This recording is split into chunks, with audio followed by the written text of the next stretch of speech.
Hello, everyone. Welcome. My name is Jan. I'm with the Calgary Marketing Association. And of course, joining me is Dr. Mark Szabo of Anstey's Communication. Welcome, Mark.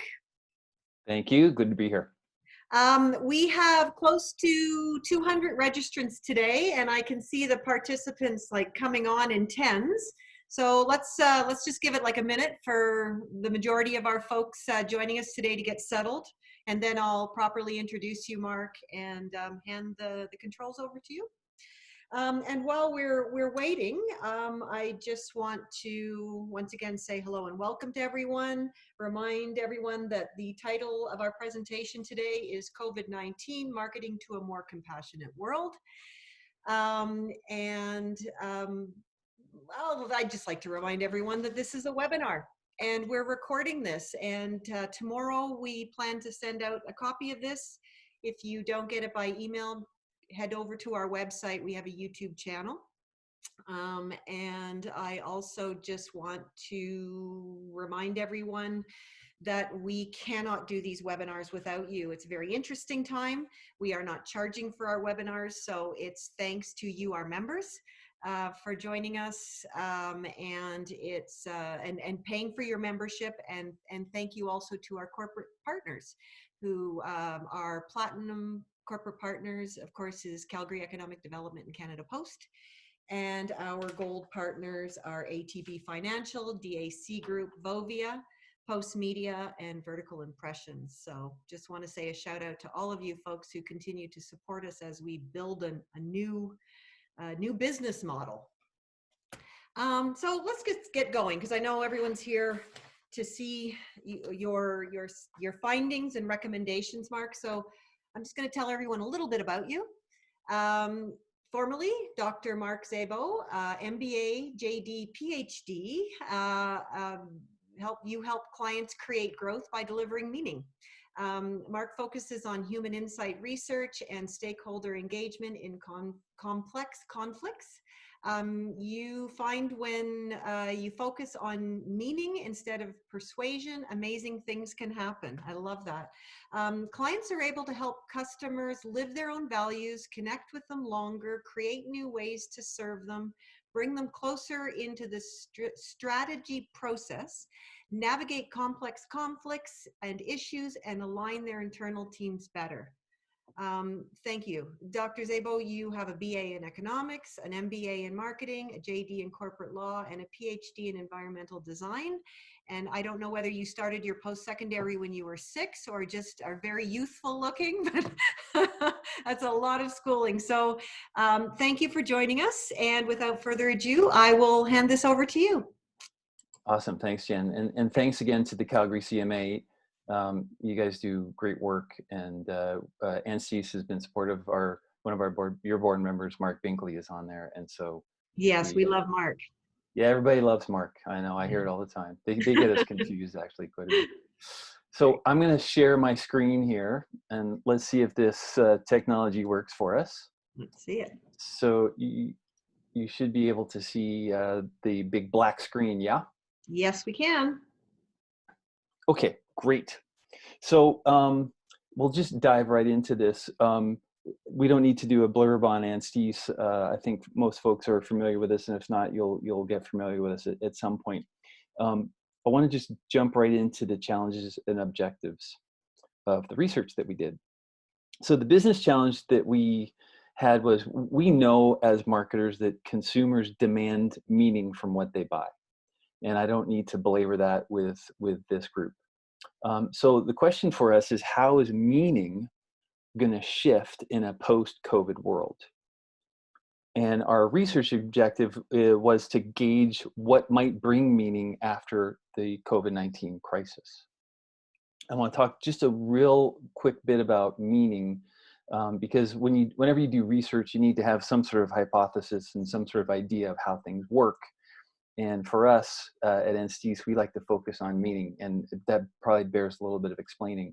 So when we look at meaning, I am a pen aficionado. And if you hand me this writing implement, I'm going to put it down and grab my own pen. just because I prefer to write with my own pen, and my pen looks exactly like this.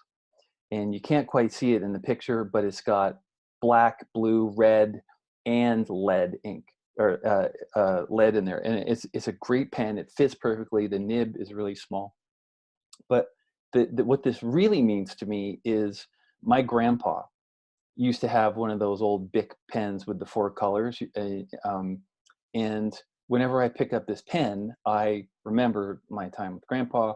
And whenever I write something with this, I think to myself, you know what? Whatever I write down has got to be worthy of that guy and the time that we spent together. So I bring this up because if you give me this, it's going to have a very different meaning. It's not just about writing. There's a deeper meaning to it. And the pen people, if they knew me, they would know exactly how to engage with me for over the long term. So when we talk about meaning, and if you focus on bringing meaning to customers, you're going to help them live their own values. And we'll see in a second that that's really, really important. It's not just that you live your own values as an organization, but how do you help your customers live out their own values? And when you focus on meaning, it also helps you bring them closer into the planning process. So if you're going to make something for somebody, it's probably great to chat with them early. And if you really understand the meaning you bring to them, that discussion can take on some really interesting directions. It also helps you think differently about who they are. And we'll chat about that as well as a little bit. It helps you go beyond demographics and get into really meaningful psychographics when you're trying to find out who they are. You can also use quant KPIs to drive creative thinking, and that's super helpful, especially when you've got people that are coming at you with quantitative KPIs. That's a really easy thing to do when you're talking about meaning. You start finding innovative ways to add value because you really know them. You can connect with folks over a longer time because you're going to be more engaged. And the cool thing is your own team starts rallying around what really matters. When they have a sense of mission around bringing meaning to people, then it's a great way to bust through some silos and do some really interesting work. Anyway, that's why we like to talk about meaning. And so when we did the research, like I said, we want to start looking at how meaning might be different in a post-COVID world. And we like to say this: you can persuade people without knowing them, but to create that meaning really requires intimate understanding. And so let's have a look at what that might be in the post-COVID world. Any research discussion has to start with the boring stuff, methodology and limitations. To support we do this. So we did a survey of Canadians. We got 802 of them. It's important to note this is a non-random sample. So we can't say from this that this is what all Canadians think. And we can't say because it was fielded on the 19th to 21st of March, which is about 2 weeks into the lockdown. We're not going to be able to say that this is how things will be in the future. This is a snapshot in time from a select group of Canadians. And I think we'll all be well served if we think of this as a thought starter, because something's definitely going on here. And it bears lots of further research in lots of different ways. But there was enough of a difference, enough interesting going on there that we wanted to make sure that you got a chance to see this. We got a good split of male female, a good spread for the age groups. Ethnicity wasn't quite Gen Pop, but a good mix of ethnicity. Household income was pretty well spread. Again, not entirely close, quite Gen Pop, but pretty good spread. And here's the real thing: Ontario, BC, Alberta, Manitoba, Saskatchewan were the biggest responders. We got basically nothing from Quebec or the rest of the country. So again, keep that in mind. And for us, that was fine for our purposes because this is where our clients are. But again, we can't say this is for all Canadians. And so let's just keep that in mind. And then we got a good split of the roles that people play at their work. So with all those caveats in mind, let's have a quick look at what we found. So overview, you can boil this down into 5 concepts. First of all, it's all about going back to basics. Consumerism is canceled, or at least on pause. Energy matters again. Working from home is a mixed bag, as we all are experiencing right at the moment. And interesting, it's all about strangers, much more than it was so before. So I'll recap all of those in detail, but that's sort of the high level look at it. So let's go through the detailed findings and then look at some insights. Now, the way this is structured, this is a long deck. There's 130 slides. We're not going to go through the whole thing. But what I'll do is I'll give you an overview of the contents, and then this will be available to everybody. And you can go through it on your own afterwards and dig into the stuff that's interesting to you. So I will blast through the boring stuff or the things where we talk about lots of recommendations or demographic details, and because that's not going to be interesting for everybody. So we'll just hit the high points. First question we asked them was the basics of life. How much you agree or disagree with this statement? The basic aspects of life are now more important to me because of this crisis. And 67% said yes or agreed with that or strongly agreed, and only about 10% disagreed in any sense. So really, you get the sense that the basics of life are much more important now. So the real question is, what are those, obviously, and that's what we'll get into. Implication-wise, as you look at serving and communicating with your clients, especially if they're in Canada, you want to think about making a clear connection between the meaning that you bring to them and the basics of life, however we're going to define those. So when we look at mapping back that sense of meaning, if you can key in on some of these basic elements that we'll talk about, that's going to really resonate well with these folks. And again, we've got some demographic recommendations. And if you want to get deeper into this, again, all of this here will be in the deck for you to look at later.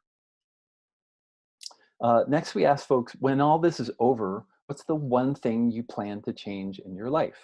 Which is an interesting question. Lots of people said nothing. Some folks said more focus on a simple outdoors sort of lifestyle. And never has the outdoors been more appreciated than it has been in the last month, I think, for a lot of folks. But just that simple outdoors lifestyle came up quite a bit.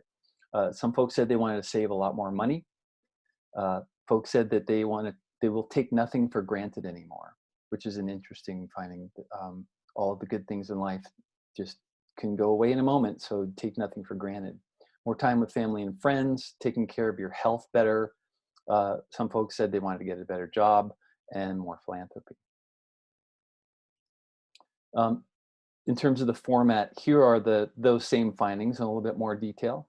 And then here are some of the verbatims that came straight out of the research. So if you want to go a little bit deeper and get some nuances, which would be super helpful if you're doing creative work or strategy work, those verbatim nuances can be helpful as well. And then a little bit more on the demographics and information that you can go through on your own later.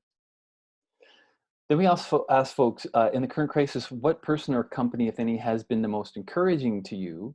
And tell us the story of how they encouraged you.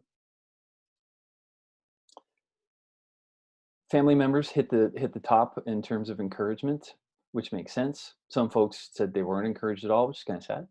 But public officials was pretty high. And that was interesting. Folks were talking about the fact that they found encouragement from public officials. And we've seen it here, Alberta and BC, obviously, even in Ontario, where public officials, not necessarily the politicians, have come forward, and their demeanor and their expertise has been super helpful, and folks find that really encouraging. Same thing with friends and neighbors, as very, very encouraging folks. Then we asked them, how did they encourage you? And the top one was, they encouraged me to just by reminding me to take precautions, and that simple reaching out and saying, you know what, don't forget to mask up, wash your hands, all that sort of simple stuff. But the act of reminding people, they found that encouraging in and of itself. And similar with helpful advice, or same sort of idea, where just those practical things really were encouraging for folks. And just the reminder to stay positive. Sometimes that in and of itself is critical. And as Jen and I were talking about beforehand, the news gets paid to give you the bad news.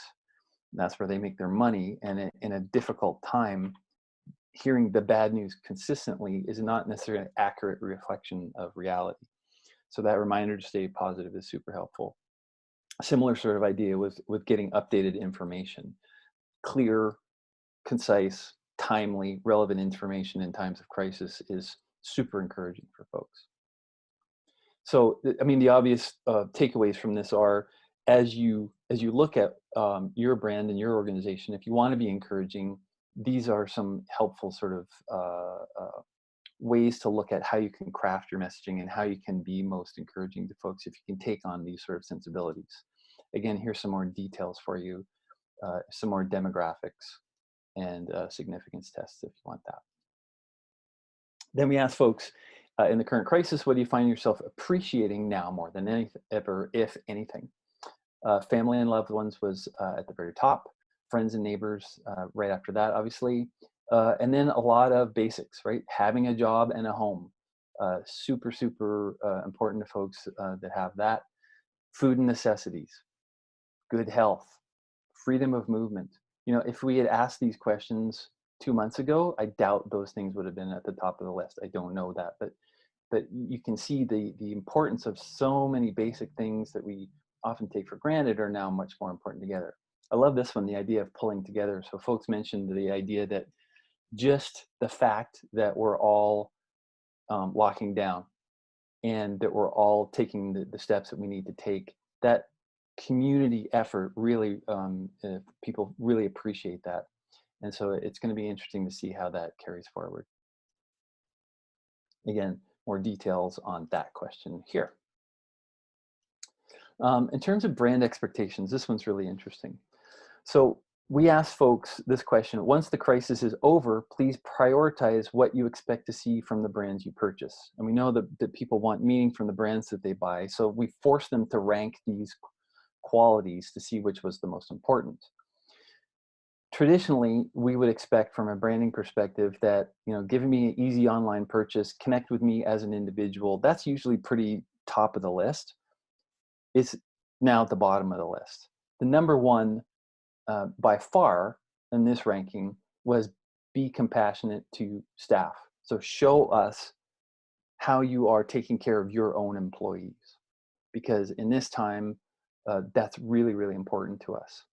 So we often have this Canadian sense of humility around talking about how we look after our own employees. And it's a great quality to have. The problem is, first of all, folks want to know that you're taking care of your own staff, especially right now. So if you're out there as a brand, that's really important to these folks. And second of all, when you talk about how you are compassionate to your staff, you encourage others to do that. So you get a virtuous cycle. So the humility is well placed, but I think that we're finding that brands that can effectively communicate how they look after their own people will be well responded to. And then living your values beyond the product and helping me live my own life. There's a quote from Epictetus: don't explain your philosophy, embody it. And that really, I think, came to the fore, where folks expect not just a brand to live their own values. That's table stakes. Help me live my own values and understand what that brings to me. And then, of course, the importance of local connection came up as well. So even for multinational brands, the relevance of the local small business has never been more noticeable. So I think that's an important part for brands as well. Then we also asked folks, after the crisis, will you think about spending your money differently? Why might you want to spend your money differently if you do? And then how might you want to spend it differently? So half of the folks said, yep, I'll probably be spending my money differently. When we asked them how, we forced them to rank this again. And again, it kind of turns on its head. Whereas maybe a couple months ago, it would have been spending more money on more indulgent, fun things for myself, investing, more material goods. Well, those are at the bottom of the list. The top one was, I want higher quality products that last longer. And again, you can see from the ranking, it was quite a bit higher than the others. And so I think there, you know, in times of uncertainty, there's a flight to quality. So the quality and lasting aspects of products is really important to folks. And then this is interesting. So giving more to organized charities and giving more to random strangers, which is surprising. So you can kind of expect the quality thing to bubble to the top, but the philanthropy thing bubbling to the top over and above the material goods and self-indulgence was really an interesting tell. So again, whether this lasts after things settle down or not, it's hard to say. But right now, that's certainly the sensibility that we're picking up from this. And then when we asked, why might you want to spend your money differently? Well, I need to save and prepare. So there's a real sense of, this has knocked a lot of people sideways, and they were expecting to be able to carry on as before. Now they're going to retrench a little bit, hunker down, and make sure that they're looked after. And then spending money on necessities first. Spending less overall. Some folks weren't really sure. And then some folks said they wanted to focus more spending on meaningful things rather than stuff, which is very interesting. The verbatims and the demographics around this will be super helpful as you want to dig into this a lot more, depending on your target markets. This is one interesting one. So here's that same ranking broke down by household income, and we've got some luxury clients. So we wanted to see how this was impacting them. Luxury in tough times is an interesting challenge.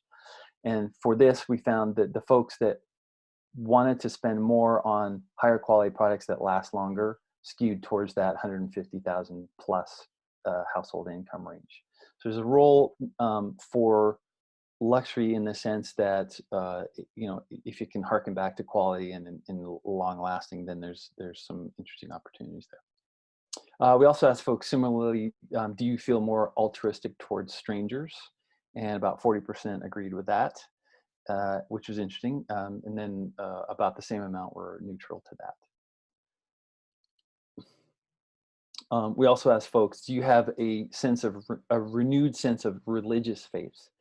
And just over 30% said nope, and about 27% said that they did. So now keep in mind that the folks that said they didn't doesn't mean you don't have religious faith. It's been there, or it hasn't renewed because of this crisis. It's the 27% that found that renewed sense. So from a brand perspective, we usually shy away from this sort of aspect of discussion, but it's important to know that there are folks out there that rely on this, and for whom time of crisis they find super useful for them. So as a brand, it's important to at least be respectful of that sensibility. And again, the demographics around this are really interesting. Gen Z was a lot more likely to strongly agree with that statement. So we're typical sort of Gen Z, where they're a lot more like their grandparents than their boomer or Gen X parents. And again, lots of more demographic information. We also asked folks, what's your level of optimism for the next year? And keep in mind, again, this was 2 weeks into the lockdown. Most folks were neutral, skewed a little bit towards being optimistic. It would be interesting. We'll run this run this survey again in a couple of weeks and see how this changes. But really, this sort of shows people are kind of in a neutral spot right now. And then we got into some details around working from home, which is interesting content. So have you worked from home during this crisis? A third of the folks said yes, and 42% said no. If you did work from home, would you like to keep doing it more often? And about half of the folks said yes, roughly a little more than that. And so interestingly, the rest of them are either on the bubble or not interested in doing that. So working from home isn't universally loved, but lots of folks are doing it. So we asked them, what's the most challenging part about it? And again, interesting findings. It's not the technical stuff like the conference technology and the finding files and all that. It's the top one was just missing daily human contact. Coordinating task items, keeping yourself motivated, collaborating, all of those things came up. But interesting that number one, missing daily human contact. So, even over and above all the work that you got to do, that idea of just simple human contact is really important to folks. Word of mouth. So how much do you disagree or agree with this? I'm using personal connections and word of mouth more to find the products I need, because we had a sense that people were going to friends and family for recommendations, and about 34% said, yeah, I'm using word of mouth more than I would have before. which has implications for marketers as well, obviously. So part of that is social media, but part of it isn't. And so this, I think, bears a lot more scrutiny for sure. And the demographics around that will be super interesting for you if that's to your liking. So we also asked folks about social media. Are you using social media in new ways, digital and social media in new ways? And 30% or so said, yeah, completely new ways. And then, well, what do those look like? Well, I'm just using it more. Or I'm using it to replace other communication tools. I'm using it to get news, which is interesting, social media for news. Connect with friends and families and getting that crisis information. So as we rely on social media, again, this bears lots more research required for this, but just the idea that social media is taking on new forms and new roles in people's lives because of this crisis is an interesting finding. And then there's some interesting demographics around that you can see. And then quickly, we had some specific client information that we put in there. So do you have a newfound appreciation for my utilities provider? And then about 50% said, yeah, I do. And that was an interesting finding. And we asked a similar question about the energy sector. Do you have newfound respect for people working in the energy sector? And looks like about 40–50% said, yeah, that they do, which was interesting to see. So we asked them why. And it was because of their work ethic, because they provide an essential service, because they're out there risking their lives, and they've been unfairly vilified over the years. So it was interesting to see that utilities, energy sector, and we would assume similar other essential services are much more appreciated now. And if you've got energy sector clients or you're working there, some of these verbatims will be fodder for lots of good, creative, interesting stuff. Environmental design. So this was an interesting one. Folks who plan public spaces need to know that people might not want to be too close together anymore. So, and obviously 66% said, yep, that is a thing. So as we look at retail spaces, as we look at branded retail space, as we look at public spaces, this is never going to go away. So it's going to be a really interesting challenge of the next 5–10 years. How do we pivot and design our public spaces in a way that will acknowledge the fact that people are going to have this distancing, and that's probably going to linger. We asked some folks about online education. When it comes to education, do you believe that online learning will be a sustainable approach over the long term? And about 50% said, yep. Now, keep in mind, they're not experts in education, but we did ask them, and so there's a sense of that.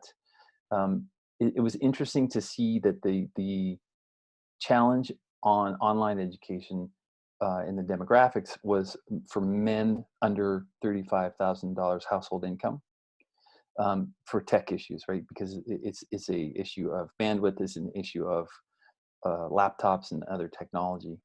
And also there was a pocket of resistance within the education industry itself.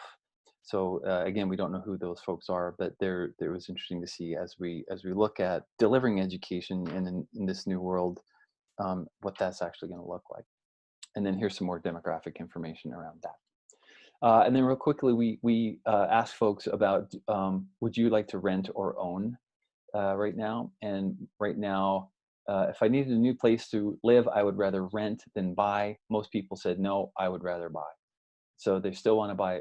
Those probably about 20 or so people said they would, or percent said they would prefer to rent. And we asked them why. Here's some interesting information around that. So if you've got clients that are in the real estate biz, this can be helpful intelligence, as well as some of the verbatims. I think you'll find that really useful.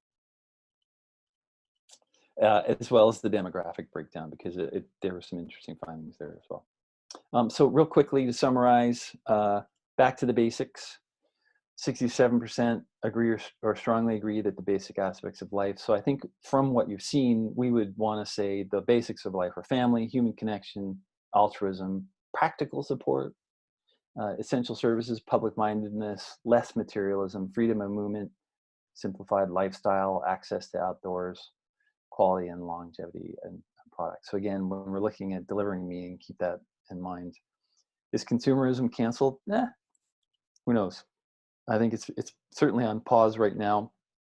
And I think that idea of showing how you're compassionate to your staff, showing how you deliver the basics and important things in life is really important right now. The extent to which that endures, hard to say, but I don't see that going away anytime soon. Energy matters again, along with other essential services. Working from home, again, is a mixed bag. And the one thing that people really miss is that basic human connection. So as we look at delivering workload online, then keeping that in mind. And the importance of strangers and how that anonymous intimacy and the charitable and philanthropic urge has not gone away. In fact, it's probably picked up a little bit as part of the crisis. So here's my contact information. I will give you the raw data if you want that as well, and we'll make sure that this deck is available to you. And I'm just staring wistfully now at my office, beautiful office space, and looking forward to being able to go back there someday. So I'll stop the share now, Jan, and then we can go through some questions. Sounds good. Thank you. You bet. All right, so here's hoping we have both of us on view. So first off, were these open-ended questions, multiple choice? How did you deliver and then receive? Sure, some of them were multiple choice. Mm-hmm. And then some were, and you'll see in the report, it's pretty obvious. And then some of them we forced people to rank, as you noted. And then some of them were open-ended, which we would just code. Okay. A little bit of everything. All right. So did you find any data to say that people were wanting to buy local or use local supply chains? Like we hear about it, but is it actually happening? And did that differ by regions? Because as you surveyed different areas or collected information from different areas. Yeah. So yes and no. What we heard was that when we forced people to rank what was important to them, around the middle of those rankings was show me as a brand, show me your local connection. Okay. And so yeah, local is definitely an important sensibility. People want to take care of their community. We didn't go through in the demographics. You should be able to see that by region. The Okay. challenge that we ran into with the region was we didn't have enough numbers to really make that a real definitive. Like if we wanted to do this in a way that we could really dig into that, we would have needed a larger sample size. So I'd be hesitant around that, but I think around the household income and the gender and some of the other demographics you're probably capable of looking at. But this test didn't go too much deep into localization, but certainly from a brand expectation, yeah, for sure.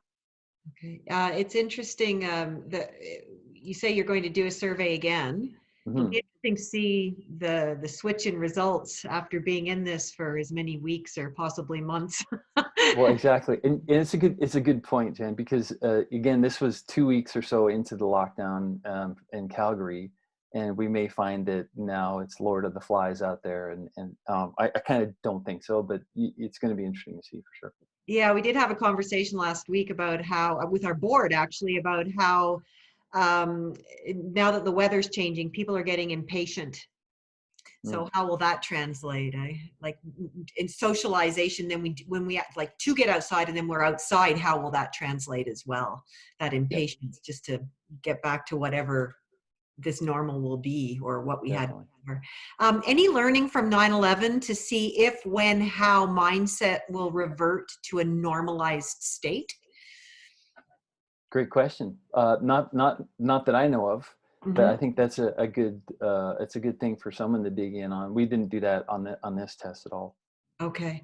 And did you find, let's see, okay, spending changes. I mean, we all talk about how we're going to, change our spending. I guess, I mean, you asked the question. Any other insights, or do you plan on digging into that a little bit more with your next survey? Yes, and what we'll do is we'll dig into those brand findings around brand expectations, and the spending question. Yeah. Because I mean, the problem with the way that we had to do it was we forced people to rank certain things, which didn't leave a lot of room for their own input, which is not a great solution for over the long term. So what we want to do is dig into both of those things and let people sort of speak freely about what they're planning on to do with that. Okay.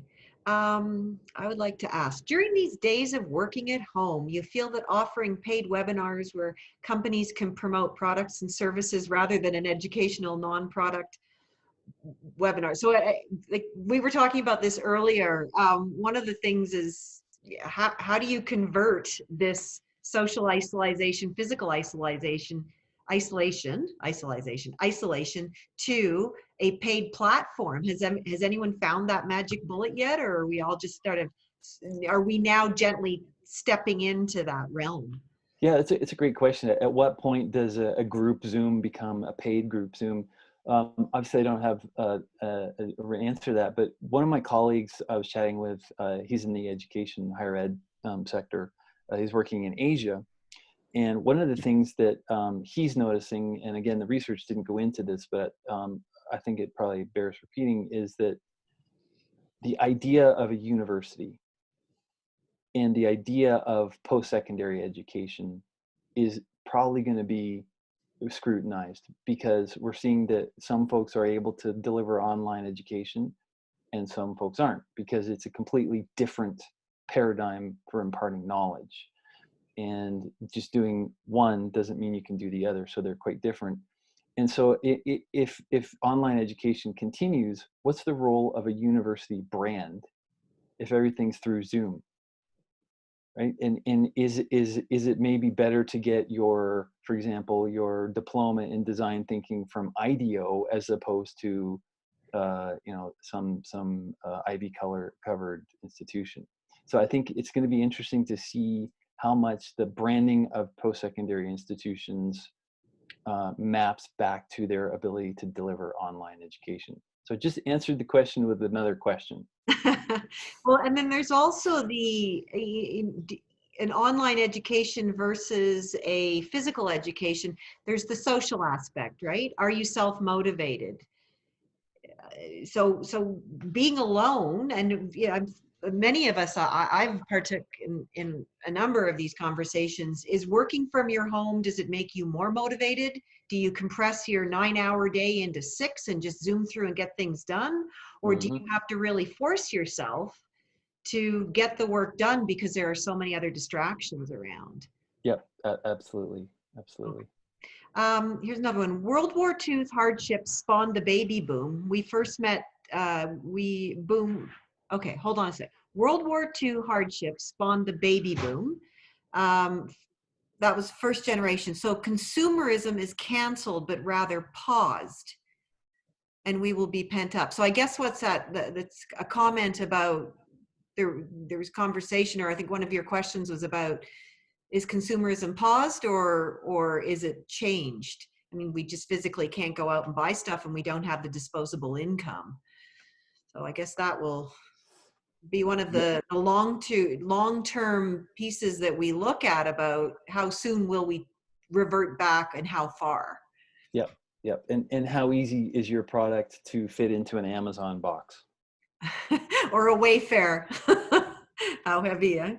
Any personal thoughts on how intrinsic these shifts will be in consumers in the long term? My hope is, and again, I don't know this, so you asked for a personal comment. I think that once people get a sense of the good stuff, it'll be hard for them to go back. And I think despite the tough times, they're experiencing some of the good stuff around altruism and generosity and close-knit groups coming together in any possible way they can. And I think that can have the effect of shaking loose some of that extra sort of consumer stuff that we've been accumulating over the last couple of decades. So my guess is once people see the value in that, and they're going to want to continue that. What that looks like, who knows? But I think certainly we'll start spending on ourselves, and we'll get back to that same sort of idea that in terms of spending before. But I think it's going to be more in context of the stuff that has endured over the centuries, and those the things that we find valuable now. I think that's going to take on a different context. Yeah. Gil just made a point, and we've been talking about this. We're hitting Zoom burnout, right? We're starting to hit webinar burnout. Hmm. So that may also have an impact on home education versus social education, online versus campus. Just Definitely. just the exhaustion of sitting in front of your computer all day. Well, exactly. And I Yeah. mean, I love the fact that now you can see everybody's, kitchens or rooms or whatever, and their pets and their kids. I love the fact that that's not an issue anymore, Yeah. which I think is great. But yeah, I think there's definitely going to be, and it goes back to the findings from the research around missing that basic human contact. Yeah. The human voice and the visuals of humans imparts an incredible amount of information that email and text can't, which is good. But yeah, I think Gil, you're right. As usual, there's definitely a burnout in terms of having to stick with this sort of interface for a long time. Yeah. Can you just remind me how many people were surveyed and how did 800. you reach them? And do you plan on your next survey, do you plan on following the same format or are you going to expand? We hit 800 people, and we just used a survey recruiter to find them. We'll probably replicate it as much as possible so that we can find, so we can draw some conclusions. Okay. So we'll hit the same geographic regions and the same number of people so that we can extrapolate that. We may go deeper into some of the other questions, and we'll leave off some of the questions that were specific to our clients just for the first round. Okay. And how are your client? I mean, thank you for sharing this with all of us, but Mhm. what's your experience when you share this information with your clients and your customers? How are they using this? The generally speaking, we've got them pretty pretty well trained to think in terms of the meaning that they bring. Yeah. What we're finding is it's like we expected. It's just changing the shade of nuance around how that rolls out. So um, instead of going off onto too many sort of tangents, it's kind of helping them come back to some of the basics, and recasting and reinvigorating the way they bring meaning to their customers in the light of these basic aspects that people are really appreciating now. So it hasn't changed that. It's just helped them kind of simplify things a little bit. Okay. And so Calgary has a very large B2B component. Are you noticing any difference in the B2C or B2B, or can you do a comparison for us? Yeah, and again, that we didn't do that as part of the study, so it would just be anecdotal.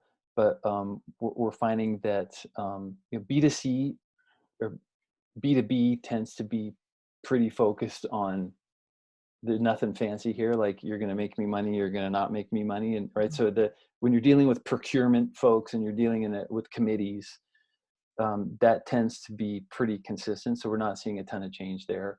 But Okay. certainly with consumers and our clients that have customer facing work, a lot of the basic stuff that's resonating really seems to be working well for them. Okay. Do you think this is the time for VR? More immersive experiences, deeper connection than Zoom? Um, or do we just want to get away from the computer and get out and interact with other human beings again? Or is it a balance? Well, my experience with VR is that it's a great way to do things that you can't do in real life. So we've had some clients that had products where you can't actually test them in real life because it's unsafe or it's just untenable. So when you can do something through VR or AR that you can't do in real life, that's never going to go away, and that's going to be great. But my guess would be, again, just a guess, that Yeah. folks need that basic sort of human contact. If VR can deliver the same sort of visual and sound cues and emotional cues that you get being in the same room with somebody else, that's going to be great. But more of this without that human contact isn't going to cut it. Okay. Let's talk about brands. Can you elaborate more on what those brand expectations mean to brands? Yeah, and again, we need to go deeper into this because it was just a couple of questions, but it was interesting to see, and it was surprising really to see how important it was to people to know how well you're taking care of your employees, because they're under your care, and in a tough time, we want to know how you're looking after them. And again, like I mentioned, we as Canadians tend to be um, we tend to be really shy around how we do the good stuff. Like, we're just going to do the right thing and we're not going to talk about it because it's the right thing to do. Okay, that's totally laudable. But again, like I mentioned, it doesn't encourage anybody else to do the right thing if nobody knows you're doing it. And second of all, people are expecting to hear that now. And they really want to know, well, you're doing the right thing. Well, let's hear about it, because if I'm going to support you, I want to know that I'm living my own values. So that's, and I call it a false humility, which is, it's kind of pejorative, but it really it's a sense of, there's ways of explaining that you're doing the right thing without sounding like you're tooting your own horn. Mhm. And I think that's really important, much more so than it may have been in the past. Well, we've always said in the marketing world, Canadians have trouble bragging, and then Calgarians have even more trouble bragging, especially around the marketing world, because we've done amazing things here, like Yeah. the work that's come out of here, the creative that's come out of here, and yet we don't brag about it enough. And we did a couple of weeks ago, um, ZGM. It was purpose driven marketing, and it's so important, and yet we just downplay it. Oh shucks, no, that's okay, but it is. We should be very proud of that. Yep, yep. And that's why you've got good creative folks that can help you shape that messaging so it doesn't come off like you're bragging, but you're imparting that information properly, for sure. Yeah. Okay, let's see. Okay, how can someone map meaning back into a product or brand? That is all. How long do you have? Well, we've got another five minutes. You can 5 minutes on this, or we'll Oh do a man, whole another webinar. my life's work. No, the simple answer is you succeed to the level that people will allow you to succeed, right? So you will go as far with your product or your service or whatever, only as far as people let you do that. So if that's true, and I believe it is, then if you're going to go as far as you possibly can, you need to manage that relationship with all of those people en masse at scale. And to do that, you need to understand what it is that you do for them in their life, not just the product. So back to the pen and the pencil thing at the very beginning, because I always circle back to that. So if you want to bring meaning to me, you don't give me a pencil, you give me the pen that I like. But at scale, what that means for a marketer is you need to understand not just who likes pencils and who likes regular pens, but what's this weirdo people in the middle that like these 4-color things? What's going on with that? Like, what the heck is that? So understanding why people bring the meaning that they bring to your product and understanding what it does for them, all of a sudden you can open up a whole new world, right? So let's say I've secretly always wanted, I hope the Stellology pen people are listening, I've always wanted a green instead of blue, right? And if they knew me and if they spent some time with me to find that out, then all of a sudden they could, do all sorts of things with their product. So it's that bringing people closer into the planning and the designing process, making sure that they're with you at the beginning. If you're going to spend a lot of money making something for somebody, you probably want to talk to them first. So let's have that chat and let's have that discussion at a big scale, so that then you can actually making sure that you're connecting with them and you're matching what they expect you to bring to the product. Okay, and can you provide us with any examples of brands that are doing the right thing, doing that? I could, but you know what? I'm going to get that wrong. I'm sure there's gazillions of them, but what I would challenge you to do is, because it's very personal. Hmm. So I would challenge you to think of, what brand do you love and what do you engage with? What brands you're really connected to? And then think about why. Like, what is it that they're doing? It's not the product. Like, it's not the thing itself. It's what you're bringing to it. And so how do they encourage that engagement loop with you? And how do they connect with you at that deeper level of meaning? That's the brand that's doing it right. Mm. All right. Okay, well, we're just about out of time. I just have one more thing here. I lost my mouse, moving around in too many different frames. Let's see. This feedback is really comforting on a human level. I really hope businesses take this to their business heart and remember it post-COVID. Great insights for consumers, core values, and true meanings. Thank you, Mark. Thank you. So I think we'll wrap it up at that point. I'll just share a little bit about what other webinars we have coming up. If you'd like to just stay with us for another minute or two, Mark. Thank you again for doing this. It's a very, very busy time. We were talking about before this call about how this has maybe been the busiest month in your career. You know, we're a population that's in the great unknown, and we're just hungry for information. And as marketers, you know, our job is to figure out the future and prepare our clients for that. And it's not easy. So thank you for all that you're doing and for taking the time out. As everyone knows, we continue to have our webinar series. We'll continue to hold as many of these webinars as we possibly can. Next week, we have effective B2B growth in a challenging economy. Once again, that will be Tuesday, and that will be May 5th.